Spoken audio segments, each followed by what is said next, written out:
2026 में पहला लॉन्च है BMW का, BMW X3। बिकॉज ये M Sport वेरिएंट है तो सबसे पहले 0 to 100 करना तो बनता है। 3, 2, 1 गो। 0 to 100 इन स्पोर्ट्स मोड।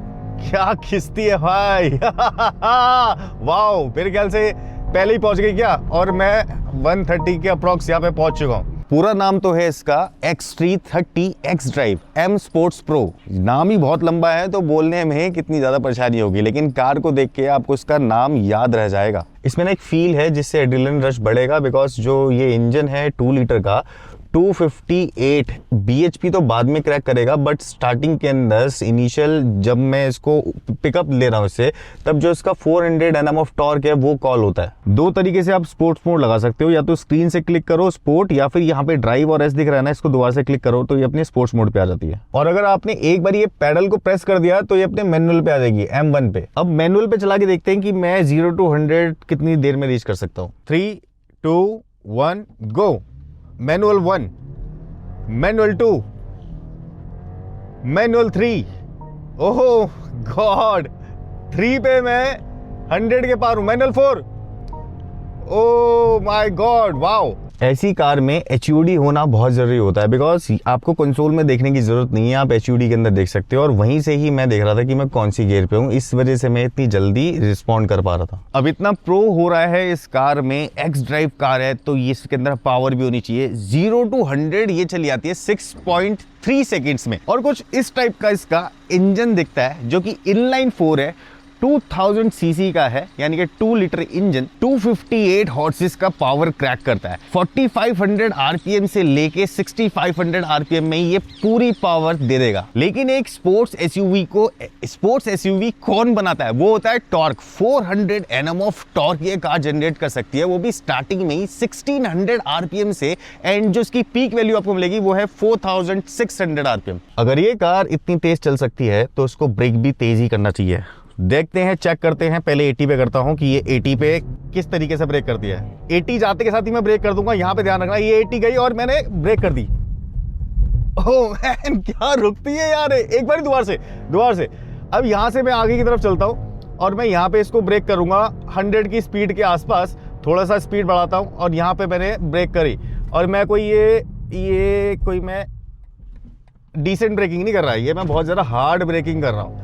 ये ब्रेक भी बहुत जल्दी कर सकती है, ये चल भी बहुत अच्छे से रही है, और स्पोर्ट्स मोड पे जो साउंड क्रिएट कर रही है ना कैबिन में, वो बहुत बढ़िया लगा मुझे। इसकी जो रोड प्रेजेंस है ना वो काफी एक्यूरेट है इस कैटेगरी की कार में। वैसे पुरानी वाली X3 और इसमें स्लाइटली डिफरेंस है, और वो दिखता है इस न्यूली डिजाइन किडनी ग्रिल में। बहुत सारे लोग कह रहे हैं कि इस किडनी ग्रिल का डिजाइन थोड़ा सा और इंप्रूव होना चाहिए था, but to be very honest मेरे को पर्सनली लगता है कि ये काफी एक्यूरेट है। और उसका एग्जांपल देखने को मिलता है हमें इसकी बैक से, जो कि फ्रंट से ज्यादा मस्कुलर है। रात को तो इसका कोई मुकाबला ही नहीं है जिस हिसाब से इसका जो फ्रंट इंप्रेशन लोगों को दिखता है। अभी तो मैं डे लाइट में ये वीडियो दिखा रहा हूँ, तब भी ये लाइट्स इतनी ज्यादा ब्राइट है कि आपको जलती हुई कैमरा में पकड़ी जा रही है। अब इसमें कार खरीदने वाले की और कार को सिर्फ देखने वाले की अलग अलग राय हो सकती है। आपकी क्या राय है कमेंट बॉक्स में इंतजार है, मुझे लिख के बता दो कि कैसी लग रही है बैक से कार। इसका मॉडल कुछ ऐसा है जैसे कि स्टिच किया हुआ हो, और उसमें एक एडवांटेज ये मिल जाती है कि 200 प्लस यानी कि 211 mm की इसकी ग्राउंड क्लियरेंस है,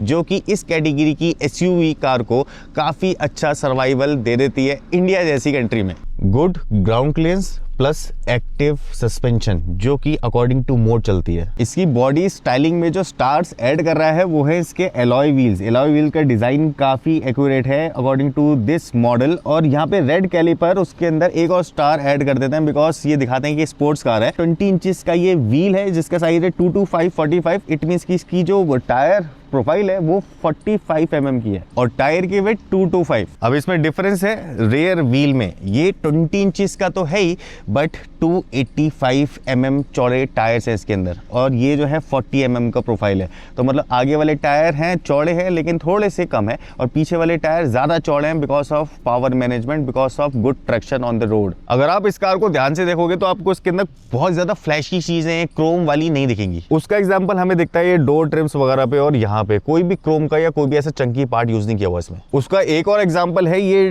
डोर हैंडल, जो कि कुछ इस तरीके से है, इसको ऐसे करके अनलॉक करते हैं और यहाँ पे एक सेंसर भी है। बट लेकिन ये तो 100% कीलेस है। जैसे आप इसके पास आओगे तो ये अपने आप को खुद ब खुद ऑन कर लेती है, सारी लाइट्स ऑन हो जाती हैं, और जैसे ही दूर चले आओगे तो ये लॉक भी कर लेगी। अगर रेयर प्रोफाइल की बात करें तो ये एक कार स्लांट में आती है, डिजाइन वैल्यू है इसमें। पीछे ये टॉप माउंटेड स्पॉइलर एडिशनल यहाँ पे दिखता है, बिकॉज जगह जगह पे इस पे पियानो ब्लैक और पेंट का यूज हुआ हुआ, कहीं पे भी क्रोम या फिर कोई ऐसी चमकती हुई चीज नहीं है। ऊपर देखोगे तो वहां पे वो शार्क फिन एंटीना नहीं है, वो एक न्यू लेवल का एंटीना है जो कि BMW ऑफर करती है आज के डेट में।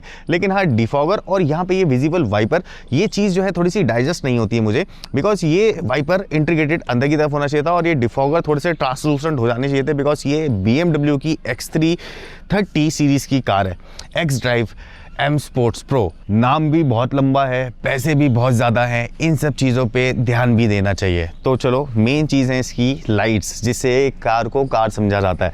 लाइट्स कुछ ऐसी हैं जैसे कि फाइबर ऑप्टिक्स टाइप डिज़ाइन है, जो कि काफ़ी अच्छा लगता है, एंड जब इसमें टर्न इंडिकेटर्स ऑन होते हैं तब भी ये काफ़ी सूदिंग लगती है। पीछे से देखोगे तो दोनों लाइटों के बीच में ये BMW का लोगो है, जो कार में एक चार्म क्रिएट कर रहा है। और जो बैक प्रोफाइल है ना, पूरी क्लीन है, बस यहाँ पे ये X3 का 30 लोगो आ जाता है, बिकॉज ये बताएगा दूर से इंसान को कि ये 30 सीरीज की कार है। अगर डिफ्यूज़र को भी देखोगे नीचे से तो बहुत ज़्यादा इसमें विंग्स या फिर फिन्स नहीं है, और ये है इसका रिवर्स लैंप। लेकिन एग्जॉस्ट कहाँ दिखते हैं, वो तो दिखते ही नहीं, नीचे की तरफ है, वो हिडन है। अब ये एक स्पोर्ट्स SUV है और ये फंक्शनल भी होनी चाहिए। तो जब मैं इसकी बूट ओपन करता हूँ तो सबसे बड़ा कमाल यहीं पे है, बिकॉज इसके अंदर स्पेस काफ़ी ज़्यादा है। अब ये जो स्पेस है ये 550 टू 570 लीटर्स का स्पेस है, बट जैसे आप फ्रंट सीट्स को आगे फोल्ड कर दोगे तो 1600 प्लस लीटर्स का बूट स्पेस ये कार दे देगी। चलो एक एक करके देख लेते हैं कि बैक में क्या है। तो यहाँ पे ये रिट्रैक्टेबल पार्शल ट्रे, जिसको कि ऐसे करके लगा सकते हैं और ऐसे करके इसको हटा भी सकते हैं।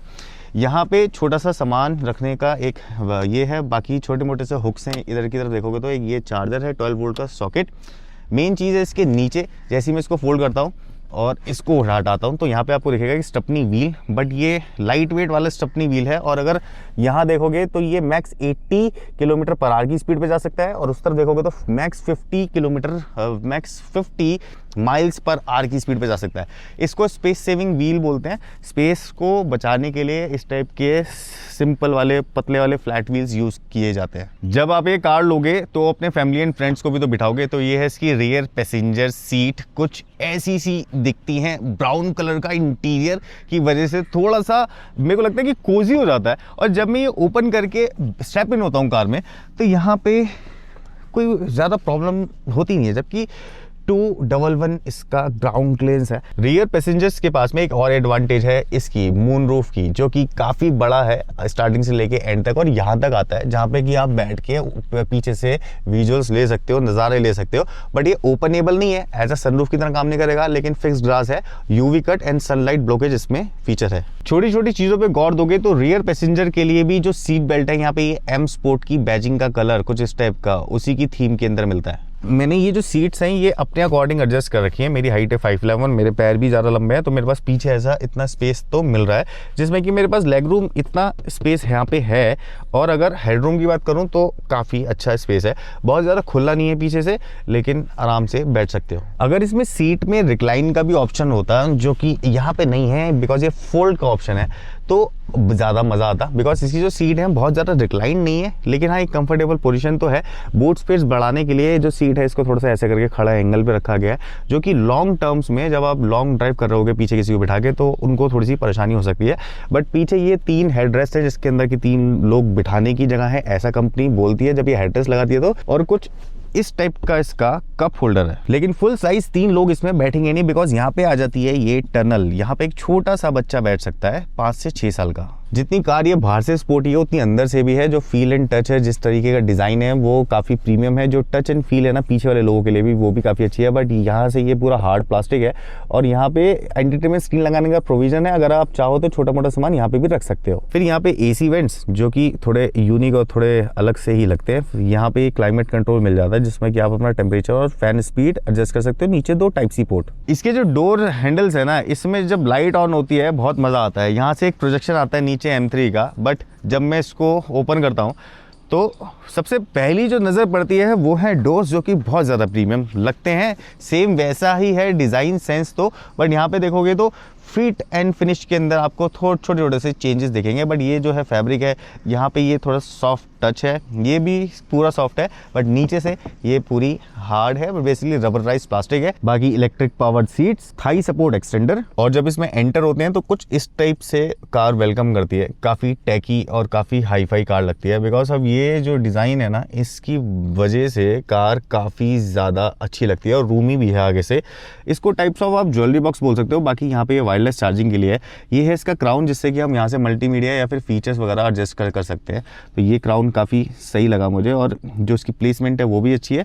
बाकी ये है इसका कुछ गेयर शिफ्टर, अभी चलाते हुए बताऊंगा। इसके अंदर स्टार्ट स्टॉप बटन, नैव, टेल, मीडिया करके यहाँ पे बटन, वॉल्यूम रॉकर। इस टाइप की कैटेगरी की कार में ईच एंड एवरी चीज पे बहुत ध्यान दिया जाता है, चाहे वो प्लास्टिक हो या फिर मेटल। स्टीयरिंग कुछ ऐसा है, नीचे से डी शेप्ड, और यहाँ पे कुछ मेटेलिक पेंटेड ABS चीज़ों का यूज़ कर रखा है। ये है इसका एडेप्टिव क्रूज कंट्रोल। यहाँ पे आ जाते हैं और बाकी फीचर, वो बताने वाला हूँ। पैडल शिफ्टर्स, बड़ी सी स्क्रीन आगे, एक ये स्क्रीन। और अगर स्पेस की बात करूँ तो डोर्स में तो ना काफ़ी ज़्यादा स्पेस है। ये है इसका ग्लव बॉक्स। ग्लव बॉक्स में थोड़ा सा कम स्पेस है, लेकिन ये ऐसे एल्कंटेरा फैब्रिक से रैप्ड है, जिसकी वजह से कोई इसमें आवाज़ नहीं आएगी। ऊपर एक लाइट भी ऑन होती है जो कि रात को दिखेगी। यहाँ पे भी कुछ सामान रख सकते हो, अगर चार्ज नहीं कर रहे हो फ़ोन वगैरह डिवाइसेस रख सकते हो। बड़ा सा आर्म रेस्ट है जो कि स्लाइडेबल नहीं है, क्योंकि बहुत बड़ा साइज है इसका, इसलिए स्लाइडिंग वाला नहीं है। लेकिन यहाँ जैसे ही मैं ओपन करूँगा तो यहाँ पे काफ़ी स्पेस मिल जाता है, काफ़ी डीप स्पेस है। और ये जो है ये एक 12 वोल्ट का चार्जिंग सॉकेट है, जिसकी वजह से आप कोई भी चीज़ अंदर रख के चार्ज कर सकते हो। यहाँ ऊपर देखोगे ना, ये टच सेंसिटिव बटन है, और लाइट जो है वो लग्जरी टाइप ऑफ एक नेचुरल वाइट टेक्सचर है इसमें। ये बटन है आपके कर्टन का, जो कि सनरूफ का ब्लाइंड होता है। यहाँ पे ये लाइट्स के ऑन ऑफ के स्विच हैं, ये भी जो है वैसे वाले हैं कि जब लॉक होगी और जब आपको ऑलवेज ऑन करनी है। एक कैमरा है इस तरफ, SOS, एंड यहाँ पे लाइट का मोड। बट आप इसको हमेशा ही भगाएंगे नहीं, तो कैसी चलती है कार, एक्चुअल में कैसी है वो देख लेते हैं। और एडेप्टिव जो इसकी सस्पेंशन है वो कैसे काम करती है। तो यहाँ पे मोड्स हैं, मैं जैसे ये मोड पे क्लिक करता हूँ, अब मैं यहाँ पे कोई सा भी एक मोड चूज कर सकता हूँ। जैसे कि मैं रिलैक्स करूँगा, जैसे मैं रिलैक्स को क्लिक करूँगा ना, तो कर्टन वगैरह जो सनरूफ का ब्लाइंड है ये अपने आप आ जाएगा। अब देखना कि एम्बिएंट लाइट भी थोड़ी सी ऐसी हो गई। अब रिलैक्स मोड पे ये जो एक्टिव सस्पेंशन है, ये हो सकता है कि थोड़ा सा अच्छा काम करे, थोड़ा दब के चले। ड्राइव मोड पे हम डाल देते हैं इसको नॉर्मल, और यहाँ से जैसे ही मैं क्लिक एक्सलेट करता हूँ तो बहुत पोलाइटली उठती है कार, बहुत सही लगता है। अब एक बार ये कंसोल देखेंगे तो कंसोल में यहाँ पे ये बटन है, इस बटन को जैसे ही क्लिक करते हैं तो ये साथ में मेन्यू खुलता है। अब इसमें हम हेड्सअप डिस्प्ले को भी काफ़ी तरह से चेंज कर सकते हैं। सामने अगर हेड्सअप डिस्प्ले दिख रहा हो, कैमरा कैप्चर कर रहा है नहीं कर रहा, बट जैसे ही आप इसके कंटेंट में जाएंगे तो यहाँ पे आप स्क्रीन को अपने अकॉर्डिंग एडजस्ट कर सकते हो, जिसमें कि आप इसकी रेंज दे सकते हो। जब आपने इसको पेट्रोल डलवाया तब यहाँ पे एडास का सेंसर जो रीड कर रहा है वो दिखेगा, एक ये UI है। फिर इसको नीचे कर लोगे तो यहाँ पे एक कंपास आ जाता है डिजिटल। फिर इसको नीचे कर लेते हैं तो यहाँ पे जो मैप आपने कॉल किया हुआ है मेन स्क्रीन से है वो यहाँ पे रेप्लिकेट हो जाता है। फिर G-फोर्स चेक करने के लिए ये नेक्स्ट स्क्रीन है। अब देखना ये जो बीच का पॉइंटर है ना, ये मूव करेगा जैसे मैं थ्रॉटल दूंगा, तो ये गाड़ी में जहाँ से G-फोर्स आ रही है वो चीज़ दिखाता है। शॉर्ट हाइट वालों के लिए ना एक एडवांटेज है इस कार में, मैं इसका स्टीयरिंग दिखाता हूँ। देखो ये ऐसे टिल्ट तो एडजस्ट हो ही सकता है और उसमें भी ज़्यादा एंगल ले रहा है, लेकिन टेलीस्कोपिकली इतना ऊपर तक आ सकता है। इतना ऊपर दिखाओ एक बारी सही से, ये इतना ऊपर तक आ सकता है। ये मैंने आज तक अभी इतना ऊपर स्टीयरिंग आता हुआ किसी कार में देखा। कुछ कार्स हैं जो कि इतना ज़्यादा आपको एडजस्टमेंट देती हैं। अभी आप देखो कि मैं कैसे रोड पे चल रहा हूँ। ये मुंबई एक्सप्रेसवे है, बहुत शांत, बहुत सीधा और बहुत ही अच्छा है ये एक्सप्रेसवे। बिल्कुल प्लेन रोड्स हैं इस पे, लेकिन रोड पे कभी कभार वो ऊपर खाबड़ आती है, तो वहाँ पे इसकी सस्पेंशन मुझे नहीं लगता कि बहुत ज़्यादा एक्टिव है, कि बहुत ज़्यादा सॉफ्ट भी है, क्योंकि ये कार ऊपर नीचे होती हुई चलती है। जो एक नॉर्मल बेसिक एक सस्पेंशन है ना, वो भी सही काम कर जाती है, बट ये एक्टिव सस्पेंशन कुछ डिटेक्ट कर रही है या फिर किस मोड पे हैं हम, वो सारे फैक्टर्स काम करते हैं। थोड़ी सी स्टिफर सस्पेंशन ही लगेगी आपको इस कार में। अगर आप हाईवे पे चल रहे हैं तो बात अलग है, लेकिन अगर आप सिटी में इस कार को चलाएंगे ना, तो इसका माइल्ड हाइब्रिड सिस्टम काफ़ी अच्छे से काम करता है। ज़्यादातर सिनेरियोस के अंदर वो इंजन को ऑफ कर देगा और आपको मौका देगा कि आप जो है सारी चीज़ें यूज़ कर सको कुछ देर के लिए। उसके बाद जैसे ही आप थ्रॉटल पे पैर रखते हो, ये इंजन स्टार्ट हो जाता है। तो वहाँ पे माइलेज भी अच्छी मिल जाती है, भागने में भी इंजन ये अच्छा ही है, मैंने भगा के दिखाया। तो जब ये सारी टेक्नोलॉजी मिल जाती है, बस हाँ वो है, मुझे वहाँ पे पॉइंट थोड़ा सा लगा कि सस्पेंशन थोड़ी स्टिफर साइड फील होंगी आपको। अभी इतनी बड़ी स्क्रीन है, इसके अंदर क्या क्या है, तो सबसे पहले मेन्यू का बटन दबाता हूँ, यहाँ पे ना ऑल एप्स दिख जाती है। तो BMW ID, connected drive, personal, front passenger air bag, ये मेन चीज़ होती है। अगर आपको करना है तो आप इसको कर सकते हो of on. Android auto, Apple car play wirelessly चलता है। BMW असिस्ट, कोई भी हेल्प चाहिए यहाँ से लो। BMW मैप, BMW मैसेजेस, इस लेवल की कार में अपने पर्सनल मैसेजेस होते हैं कार के, तो सोच रहे हो ना आप कि किस लेवल की बात हो रही है। क्लाइमेट कंट्रोल, क्लाइमेट कंट्रोल का जो UI है वो थोड़ा सा ऐसा लगता है फ्यूचरिस्टिक हो टाइप्स ऑफ, कि ऐसे करके ये एयर जाती है। और अगर आप इसके वेंट्स भी देखोगे तो वेंट्स कहीं पे दिखते नहीं है, बिकॉज वो हिडन है। और ये है इसके जिस तरीके से आप एयर फ्लो को आगे पीछे मतलब डायरेक्शन चेंज कर सकते हो, कुछ ऐसा सा दिखता है इसका। उसके बाद डाटा प्रीवीसी, यहाँ पे डिस्प्ले के अंदर अगर मैं जाता हूँ तो आप ब्राइटनेस वगैरह आगे पीछे यानी कि कम ज़्यादा कर सकते हो। हेड्सअप डिस्प्ले की भी ब्राइटनेस मैंने फुल कर रखी है, और यहाँ से आप इसका UI भी चेंज कर सकते हो। तो मैंने कर दिया है वहाँ पे कि ये जो UI हैं ये मेरे मेन ये वाले कंसोल के अंदर दिखें। इसमें स्पेसिफिकली इंस्ट्रूमेंट क्लस्टर की सेटिंग यहाँ पे मिलेगी, तो यहाँ पे दिखा रहा है कि किस टाइप से आपको इसको कस्टमाइज करना है, एक एक चीज़ को आप कस्टमाइज कर सकते हो। अब मेन चीज़ यहाँ पे आ जाती है कि अगर आपको कार के जो वीडियो है उसको रिकॉर्ड करना है तो माई BMW ऐप से आप इसको एक्टिव कर सकते हो, और यहाँ से अपनी पूरी कार का जो बाहर का व्यू है वो भी और अंदर का व्यू भी, क्योंकि यहाँ पे ये कैमरा लगा हुआ है, तो आप रिकॉर्ड कर सकते हो। कोई कॉन्वर्सेशन है, कोई ऐसी चीज़ अगर आपको रिकॉर्ड करनी है तो आप रिकॉर्ड कर सकते हो। 50 मीटर्स तक ये बैक जा सकती है कार, जहाँ से मैं इसको लेके आया हूँ। ये पार्क असिस्ट है इसका, अगर आपने कहीं पे कार पार्क कर दी हो, वापस बाहर निकालनी हो तो 50 मीटर तक ये सेल्फ ड्राइविंग करते हुए, ये देखो सेल्फ ड्राइविंग करते हुए अपने आप चल रहा है स्टीयरिंग, मैं कुछ भी नहीं कर रहा हूँ। अब इसमें ना 3 और फीचर हैं, ये वाला यहाँ दिखाना, ये है स्पीड लिमिटर। ये बहुत सही चीज़ है, अगर आपने एक स्पीड को लिमिट कर दिया ना यहाँ पे, उससे तेज़ थ्रॉटल भी दोगे तब भी नहीं जाएगी कार। फिर हम यहाँ से स्पीड बढ़ाते हैं, और यहाँ पे देखना ये नेक्स्ट जो ऑप्शन है ये है डिस्टेंस कंट्रोल। अब मैं डिस्टेंस कंट्रोल पे चलूँगा तो ट्रक और मेरे बीच में काफ़ी डिस्टेंस होगा। मैं ये सिर्फ एग्जाम्पल के लिए दिखा रहा हूँ। दोबारा से मैं ये बटन प्रेस कर रहा हूँ और यहाँ पे मैं इसको लगाऊंगा असिस्टिव ड्राइविंग पे। अब यहाँ पे मैं छोड़ सकता हूँ स्टीयरिंग। अब ये क्या करेगा, लेन पकड़ के चलेगा, ट्रक के पीछे चलेगा, और जो कार है उसको उतनी ही स्पीड पे चलाएगा जितनी स्पीड पे ट्रक चल रहा है। लेन में भी रहेगी कार, लेकिन ये बीच बीच में ये देख रहे हो, ये स्टीयरिंग पे जो ये इंडिकेट कर रहा है, ये कह रहा है कि आप स्टीयरिंग पकड़ लीजिए, बिकॉज अब मुझे समझ नहीं आ रहा है, बट मैं फिर भी नहीं पकड़ता, देखता हूँ ये कहाँ तक मुझे लेके चलता है। इस टाइप के रिच फीचर्स आपको हमेशा ही रिच कार में ही मिलेंगे। ऑलमोस्ट 150 किलोमीटर्स की ड्राइव, और सुबह से निकले हुए हैं, रात हो गई है, पूरा दिन कार चलाई है। और मेरा जो एक्सपीरियंस है इसके लिए पर्सनल टच वाला, कार बहुत सूदिंग है, बहुत अट्रैक्टिव है, रोड पे कमाल कर रही है। सीरियसली लोग उसकी तरफ देख रहे हैं और फोटोज़ वगैरह ले रहे हैं। बट यहाँ पे जो ड्राइवर होगा उसको स्पोर्टी ड्राइव का फील मिलेगा कार में। एक्सेलरेशन है, पावर है, ब्रेकिंग अमेजिंग है, फीचर्स अच्छे हैं, म्यूजिक सिस्टम बहुत बढ़िया है। इसमें बस ये है कि सनरूफ जो है वो ओपनेबल नहीं है, सनरूफ फिक्स ग्लास है, अगर आप उससे एग्री करते हैं तो।